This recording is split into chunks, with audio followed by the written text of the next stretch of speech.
ನನಗೆ ಮಂತ್ರಿಗಿರಿಯೂ ಬೇಕು, ಕೆಪಿಸಿಸಿ ಪಟ್ಟವೂ ಕೂಡ ಬೇಕು. ಹೈಕಮಾಂಡ್ ಮುಂದೆ ಸತೀಶ್ ಜಾರಕಿಹೊಳಿ ಡಿಮ್ಯಾಂಡ್ ಇಡ್ತಾ ಇದ್ದಾರೆ. ಒನ್ ಮ್ಯಾನ್ ಒನ್ ಪೋಸ್ಟ್ ಅನ್ನೋದು ನನ್ನ ವಿಚಾರದಲ್ಲಿ ತರಬೇಡಿ.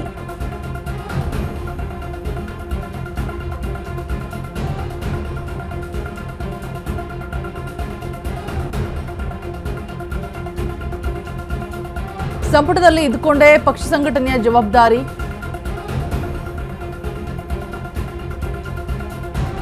ಈ ಹಿಂದೆ ಮಲ್ಲಿಕಾರ್ಜುನ್ ಖರ್ಗೆ, ಎಸ್.ಎಂ. ಕೃಷ್ಣ ಎರಡನ್ನೂ ಕೂಡ ನಿಭಾಯಿಸ್ತಾ ಇರಲಿಲ್ವಾ?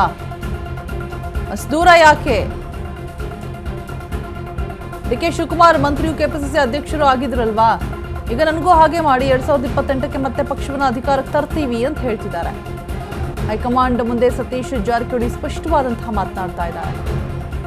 ತಮ್ಮ ಅನಿಸಿಕೆ ಅಭಿಪ್ರಾಯಗಳನ್ನು ತಿಳಿಸ್ತಾ ಇದ್ದಾರೆ, ಬೇಡಿಕೆಯನ್ನು ಮುಂದಿಡ್ತಾ ಇದ್ದಾರೆ. ಕೆಪಿಸಿಸಿ ಪಟ್ಟದ ಜೊತೆಗೆ ಡಿಸಿಎಂ ಸ್ಥಾನದ ಮೇಲೆ ಕಣ್ಣಿಟ್ಟು ಸತೀಶ್ ಜಾರಕಿಹೊಳಿ ಆದರೆ ಈ ಡಿಮ್ಯಾಂಡ್ ಗುಟ್ಟು ಬಿಟ್ಟುಕೊಡದಂತಹ ಸತೀಶ್ ಜಾರಕಿಹೊಳಿ ಯಾಕೆ ಈ ರೀತಿಯಾಗಿ ಡಿಮ್ಯಾಂಡ್ ಮಾಡ್ತಾ ಇದ್ದಾರೆ ಅಂತ ಹೇಳ್ಬಿಟ್ಟು, ಈ ಹಿಂದೆ ಮಲ್ಲಿಕಾರ್ಜುನ್ ಖರ್ಗೆ, ಎಸ್.ಎಂ. ಕೃಷ್ಣ ಎರಡನ್ನೂ ಕೂಡ ನಿಭಾಯಿಸ್ತಾ ಇರಲಿಲ್ವಾ? ಅಷ್ಟೂರ ಯಾಕೆ ಡಿ.ಕೆ. ಶಿವಕುಮಾರ್ ಅವರು ಕೂಡ ಕೆಪಿಸಿಸಿ ಮತ್ತೆ ಮಂತ್ರಿಗಿರಿ ಎರಡನ್ನೂ ಕೂಡ ನಿಭಾಯಿಸ್ಕೊಂಡು ಹೋಗ್ತಾ ಇರಲಿಲ್ವಾ? ಸೊ ಹಾಗೆ ನನಗೂ ಕೂಡ ಕೊಡಿ, ಒನ್ ಮ್ಯಾನ್ ಒನ್ ಪೋಸ್ಟ್ ಅನ್ನೋದು ನನ್ನ ವಿಚಾರದಲ್ಲಿ ತರಬೇಡಿ ಅಂತ ಹೇಳ್ತಿದ್ದಾರೆ ನೇರವಾಗಿ.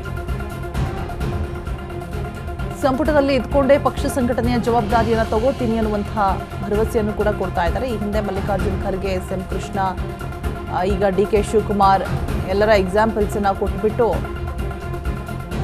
ಡಿಮ್ಯಾಂಡ್ ಅನ್ನ ಮುಂದಿಡ್ತಾ ಇರುವಂಥದ್ದು. ಕೆಪಿಸಿಸಿ ಸ್ಥಾನಕ್ಕೆ ಒಬ್ಬರ ಹೆಸರನ್ನೇ ಬಂದಿತ್ತು ಸರ್.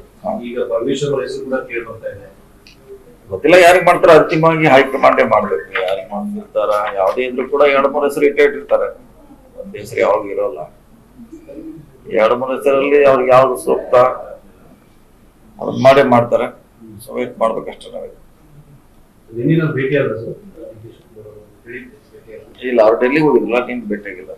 ಸಿಎಂ ಅವ್ರಿಗೆ ಭೇಟಿಯಾಗಿದೆ. ಮೊನ್ನೆಯವರು ಕೂಡ ಕೆಪಿಸಿಸಿ ಸ್ಥಾನಕ್ಕೆ ಒಬ್ಬರ ಹೆಸರನ್ನೇ ಬಂದಿತ್ತು ಸರ್. ಈಗ ಪರಮೇಶ್ವರ್ ಅವರ ಹೆಸರು ಕೂಡ ಕೇಳಿ ಬರ್ತಾ ಇದೆ.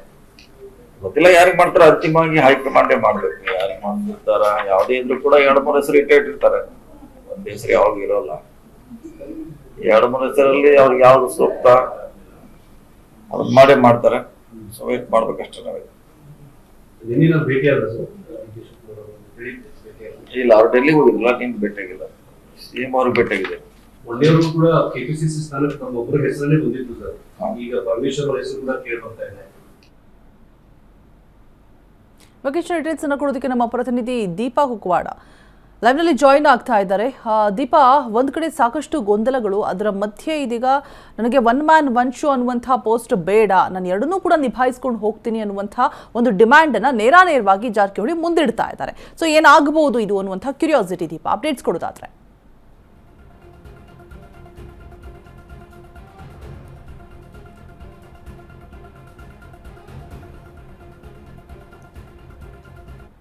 ಕೆಪಿಸಿಸಿ ಅಧ್ಯಕ್ಷ ಸ್ಥಾನದ ವಿಚಾರವನ್ನ ಈಗ ಬೇಡಿಕೆ ಇಟ್ಟಿದ್ದಲ್ಲ ಸತೀಶ್ ಜಾರಕಿಹೊಳಿ ಅವರು. ಹಿಂದೆಯೇ ಕೆಪಿಸಿಸಿ ಅಧ್ಯಕ್ಷ ಸ್ಥಾನವೂ ಬೇಕು, ಜೊತೆಗೆ ಸಚಿವ ಸ್ಥಾನದ ಜೊತೆಗೆ ಅದಿದ್ರೆ ಪಕ್ಷದ ಒಂದಿಷ್ಟು ಕೆಲಸ ಕಾರ್ಯಗಳಿಗೆ ಅದು ಉತ್ತಮ ಆಗುತ್ತೆ, ಅದರಿಂದ ಅನುಕೂಲ ಆಗುತ್ತೆ ಅನ್ನುವಂತಹದನ್ನು ಇಟ್ಟಿದ್ರು.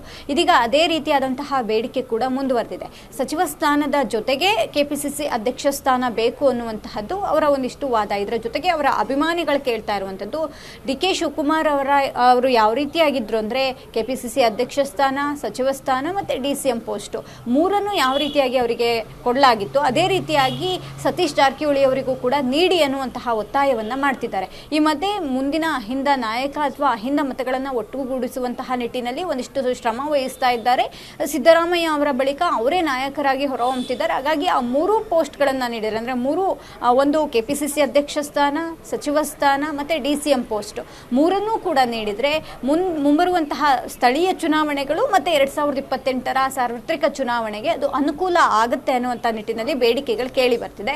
ಆದರೆ ಈ ಬಗ್ಗೆ ಯಾವುದೇ ಸ್ಪಷ್ಟತೆಯನ್ನ ಅಥವಾ ತಮಗೆ ಈ ಬೇಡಿಕೆ ಅಂದ್ರೆ ಈ ಹುದ್ದೆಗಳು ಬೇಕು ಅನ್ನುವಂಥ ನಿಟ್ಟಿನಲ್ಲಿ ಸತೀಶ್ ಜಾರಕಿಹೊಳಿ ಅವರು ಬಹಿರಂಗವಾಗಿ ಇಲ್ಲಿಯವರೆಗೂ ಮಾತನಾಡಿಲ್ಲ. ಕೆಪಿಸಿಸಿ ಅಧ್ಯಕ್ಷ ಸ್ಥಾನದ ಆಕಾಂಕ್ಷೆ ಅನ್ನುವಂತಹದ್ದು ಇಂದಿನಿಂದಲೇ ಇದೆ. ಇದರ ಜೊತೆಗೆ ಸಚಿವ ಸ್ಥಾನವೂ ಕೂಡ ಮುಂದುವರೆದ್ರೆ ಉತ್ತಮ ಅನ್ನುವಂತಹದನ್ನ ಹೇಳೋದನ್ನ ಬಿಟ್ಟು ಡಿಸಿಎಂ ಸ್ಥಾನದ ವಿಚಾರವಾಗಿ ಅವರೆಲ್ಲೂ ಕೂಡ ಈವರೆಗೂ ಬಹಿರಂಗವಾಗಿ ಮಾತನಾಡಿಲ್ಲ. ಸಹಜವಾಗಿ ಅವರ ಅಭಿಮಾನಿಗಳು ಇಂತಹದೊಂದು ಬೇಡಿಕೆಯನ್ನು ಮುಂದುವರಿಸಿರುವಂತದ್ದು. ರೋಜಾ, ರೈಟ್, ಥ್ಯಾಂಕ್ ಯು ದೀಪಾ ತಮ್ಮೆಲ್ಲ ಅಪ್ಡೇಟ್ಸ್ಗಾಗಿ.